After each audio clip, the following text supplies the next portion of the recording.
Some US lawmakers remain relentless in drafting new legislation that seeks to punish South Africa on a range of policy fronts. They go further than the measures already brought by the second Trump administration. Well, the latest bilateral relations review bill, sponsored by a Texas Republican Congressman, Ronnie Jackson, will need plenty of support, though, to make it past both legislative houses in the states. One of Jackson's bill's biggest advocates is the Hudson Institute's Joshua Meservey, whom our specialist News 24 journalist Carol Payton is in fact spoken to and had an interview. She joins me now in our Cape Town studios to relay exactly what she's learned in her discussions with him, taking us, if you will, into the corridors of Washington, D.C.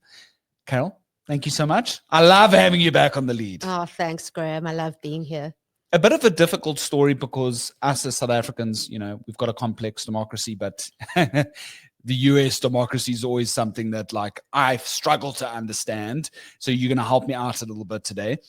Let's begin with this before we discuss this latest attempt.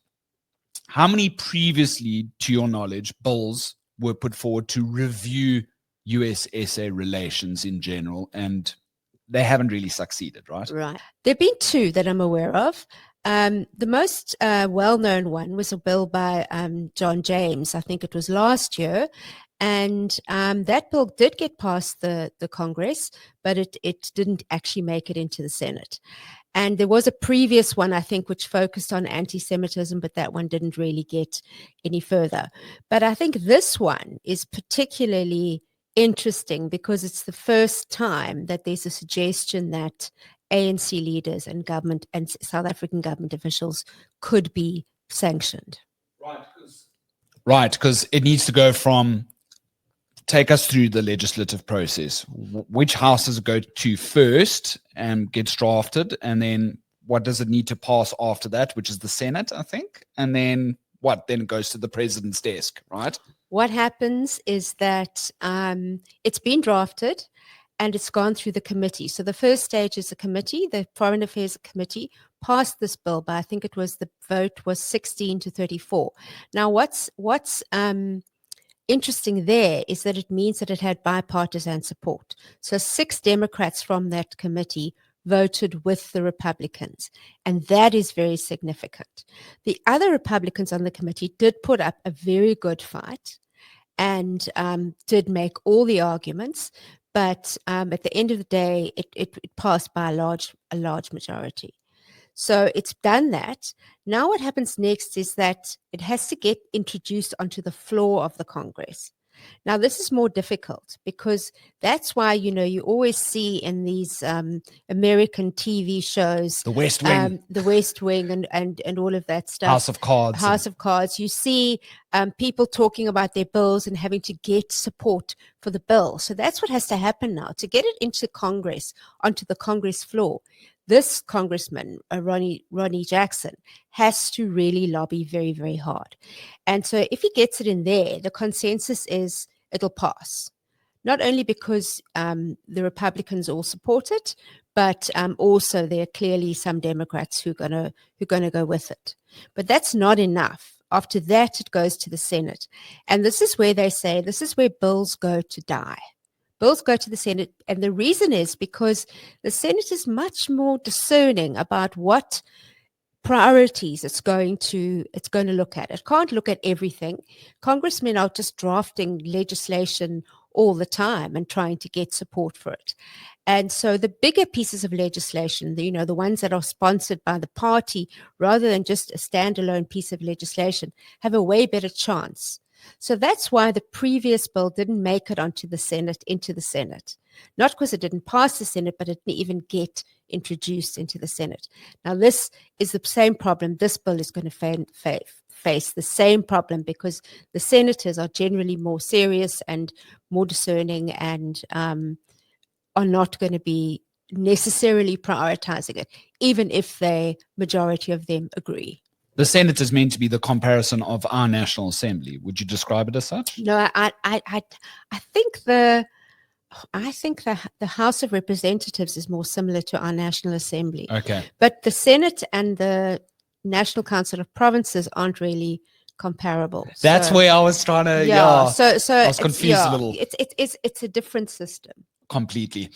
Okay, so there's this new review bill on the table. You're saying if it gets, enough support and finds its way to Senate and, passes that extreme or strict discerning attitude that's sort of held there, it could bring a range of measures against and sanctions against certain individuals, and we're going to get to that in a second. But I thought let's first find out who this particular think tank policy expert Joshua Mazurvi is.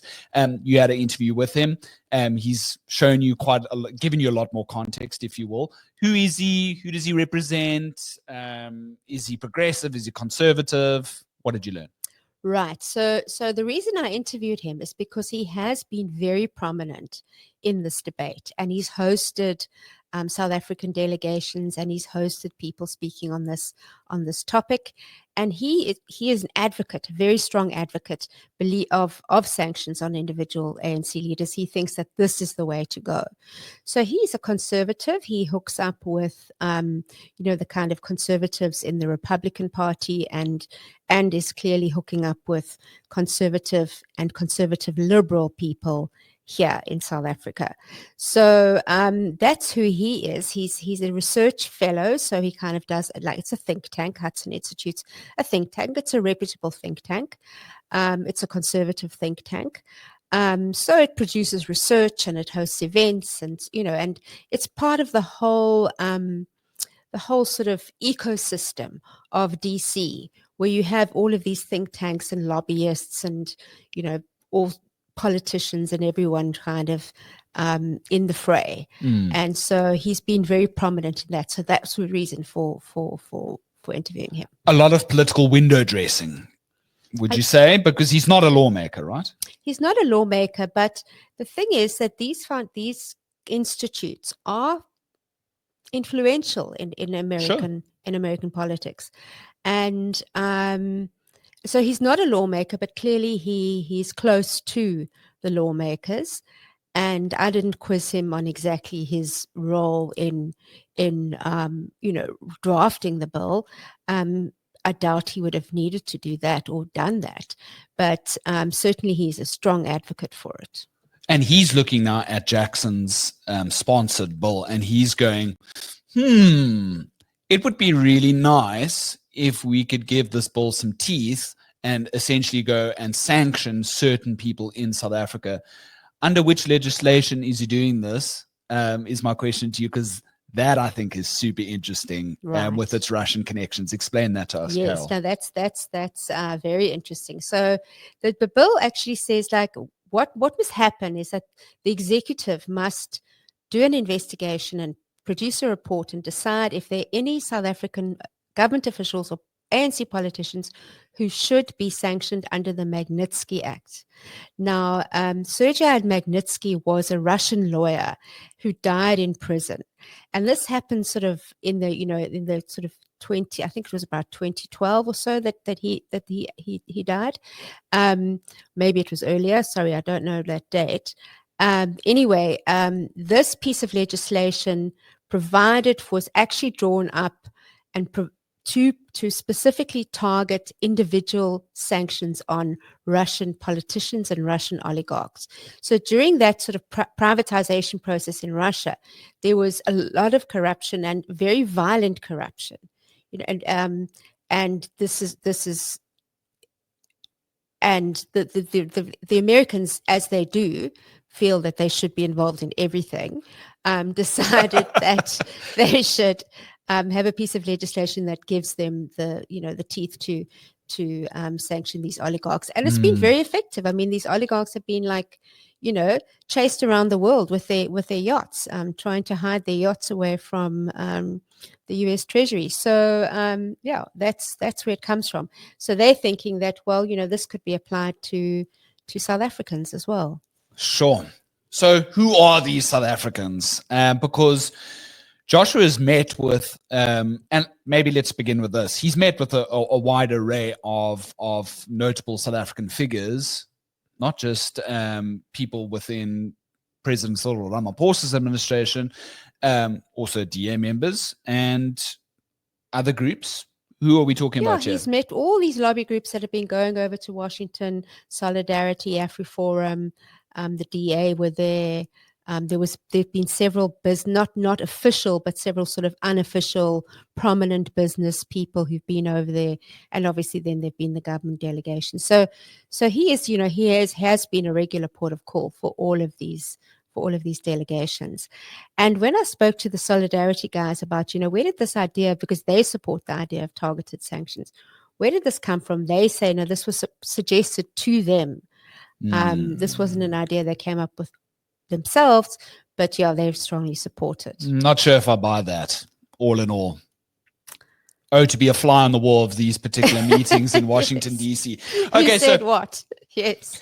Now here's the cream, is that essentially Joshua is saying what? That the Zondo Commission recommendations back home here in South Africa is what, the blueprint for particular individual sanctions to be brought against certain notable figures in South Africa. Is that right? Yeah. So the big question then is, well, who gets sanctioned? Who are you going to sanction? Are you going to sanction the president? Who are you going to sanction?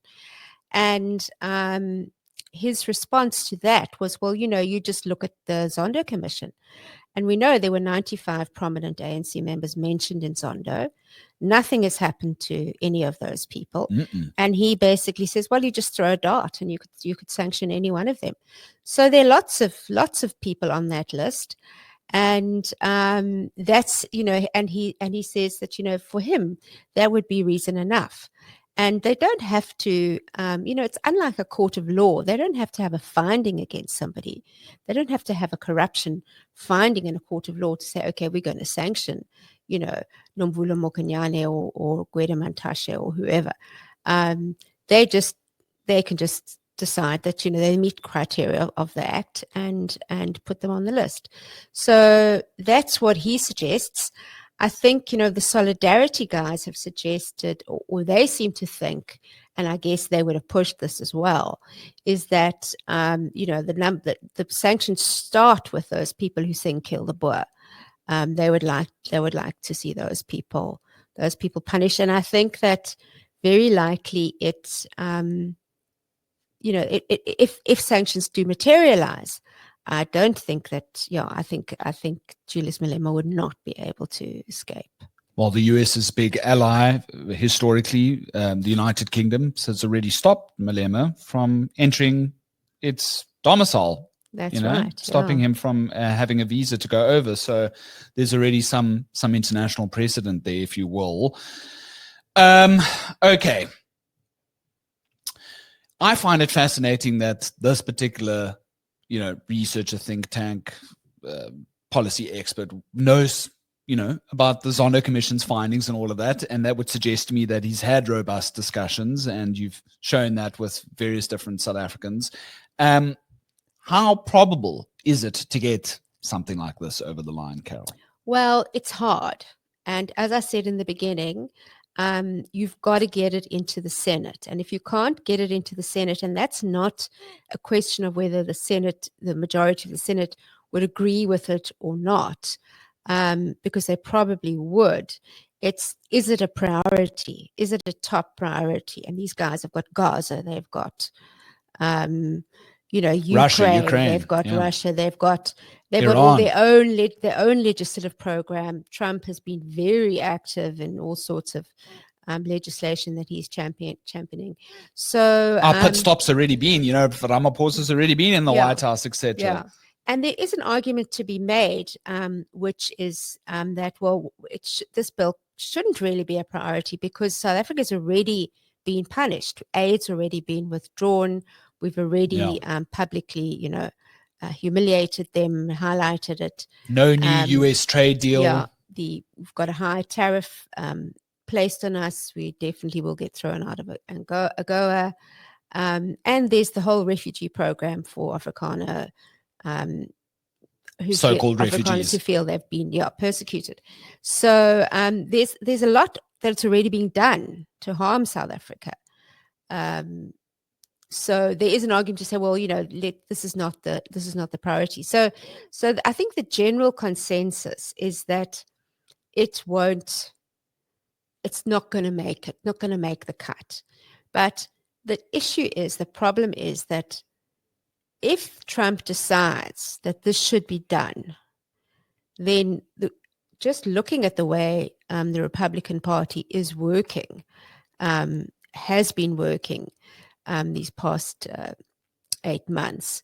If Trump says it should happen, it will happen. So, and he's we don't know. He's unpredictable. Someone suggested to me that he could also just make an executive order anyway, and bypass the Senate entirely, and that would be that. So I do think that South Africa's really skating on thin ice, and we are paying for the fact that, well, obviously, number one, we're paying for the fact that we have this so-called non-aligned position in foreign affairs, which is in fact not non-aligned, because we have all sorts of friendships with what America calls malign actors or malign characters.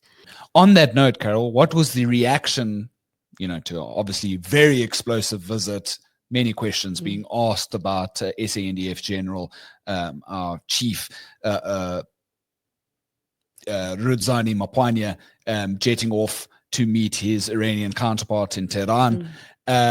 What was that response, to your knowledge, in Washington? Well, I'm told that it raced around Washington. You know how things race around here on WhatsApp. Well, similar situation with all these lobby groups and interest groups and so on. Interestingly, both Mercive and one of our South African diplomats in the embassy there both said to me the same thing. They both said, well, but people were not really surprised. Americans just shook their heads. They just shook their heads and went like, well, that's who the South Africans are. I asked our South African embassy official, well, would it help if President Ramaphosa acted against Mapwanya? And he said, no, we were not considered to be on the path of correction. And so until we are on the path of correction, Americans are just going to shake their heads. I mean, the sentiment in Washington against South Africa is extremely negative. The problem is they're few and far between people who are going to stand up and defend it. And it's hard to defend. I mean, even the Democrats who put up such a good fight in that committee meeting, they have to concede. We don't agree. We don't agree that South Africa goes to Iran and, has calls with Hamas and, after US missiles have struck key nuclear sites in Iran, etc. After, they've had a war with Iran. Because the US government wants answers or wants clarification, wants to understand this trip now, right? Well, I don't know if they've even bothered with that. I mean, I guess we don't have an ambassador, so they can't they can't go and, order the ambassador to come and explain. And I don't think, from what I gathered, it's like, oh, well, that's who they are. We're not, answers. That ship has sailed. That ship has sailed. On a foreign policy stance. I mean, and I think what they would really, we don't have answers ourselves as South Africans. We still don't know. We still don't know why this was considered a good idea. We got, the defense minister saying that, well, she doesn't think it was such a bad thing, but he did speak politics, and the head of the army is supposed to be strictly apolitical. I feel like I'm going to be very honest here. When I first saw the Government of National Unity form, I knew that there was going to be a bit of dwang down the line when it comes to foreign policy stance, because the DA and the ANC don't see eye to eye whatsoever. And it was inevitable that we were going to get into this space. Maybe not with all the colorings of the lines that we see it as it is now, right? But I always foresaw this. No, it was inevitable. And the thing is that this has been happening for, it's been 2 years that we've been in this fraught situation with America, where they've been calling and saying, what's going on. There was the Lady R thing, and then following the Lady R thing, or the Ukraine anniversary of the invasion, South Africa has war games with Russia, and And yeah, we got what we asked for, and I think, and I don't think it's possible in today's world, which is so polarized, to be sort of non-aligned. If actually really non-aligned means having friendly relationships with both sides, I don't think either side is up for that. It's very interesting moment in history. What would and help me out here, Carol, you would know, what would targeted sanctions on certain individuals mean for South Africa's economy? Look, what that's being touted, it's not necessarily like a blanket sanction, don't do business with South Africa outright, but I can't imagine that the markets would love the idea of US sanctions against individuals anyway, because that's negative headlines, and none of the ratings agencies would like that. Well, as you know, we're trying to get off the grey list, and an enormous amount of work has been done to try and get us off the grey list. A lot of quick work as well. The problem with the grey list is that it sort of has puts a risk premium on South Africa, and then it also requires, let's say, banks and any financial transaction that's done with a South African bank requires an extra level of due diligence, and that for banks and for companies is expensive and slows things down. So a similar thing, this would have a similar effect in the sense that, yes, only individuals are targeted. So those individuals who are named will not be able to visit the US, and they will not be able to do transactions in dollars. So they are severely circumscribed, just given that the dollar is the international reserve currency. But the impact is also that when dealing with South Africa, then US and European and UK, Canada companies have to be sure that they're not dealing with a sanctioned person along the way. So that requires an extra level of due diligence. And in Zimbabwe, what happened is that, international banks just said, well, we're not going to do business with Zimbabwe. It's too much of a hassle. We don't know, there's a high risk, and the extra due diligence is expensive. So we're not going to do it. And that would be a really serious blow for us. I always think about this very interesting, historical factoid when it comes to since 1994 historical US-South Africa relations, is that former president, the late Nelson Mandela, was always on the terrorist watch list put out by the United States, I think until 2008 or somewhere thereabouts, and that's previously from the Reagan and Thatcher era. And I always find that super fascinating. Look how long it took. And the fact that, during apartheid, where, at the height of apartheid, where people were literally getting, shot in the streets by the army, the rest of the Western world imposed sanctions on South Africa, and the US were the very, very last to come to the party. They really ummed and ahed a lot, yeah. And those sanctions were decisive. They were decisive in ending apartheid. There were different sanctions. Those were sort of, the whole country was sanctioned. But they were very slow, the Americans. So they have not got a good record. And the sort of scary thing is that they don't care, most of them. Sure. Okay, let's tie this up with a nice big Carol Payton supplied bow, if we will. Just your overall, what's your biggest takeaway from this discussion, peeking a little bit into Washington and, the probability of something like this sort of coming to light? Just your final sort of take on all of this, Carol. Well, the thing that I don't have a view on yet, but the thing that I really wonder about then is, okay, what do we do next? Or are we actually, as a country, by default, are we pivoting away from America? Is that what's happening here? And what would that mean if that is the case? All our trade relations are with America and Europe. So what is it? That big question of where do we go? Where do we go from here? How do we pivot? Do we pivot? What does that mean politically? Those are big, big questions. And the world is a complex place, a highly politicized and polarized place.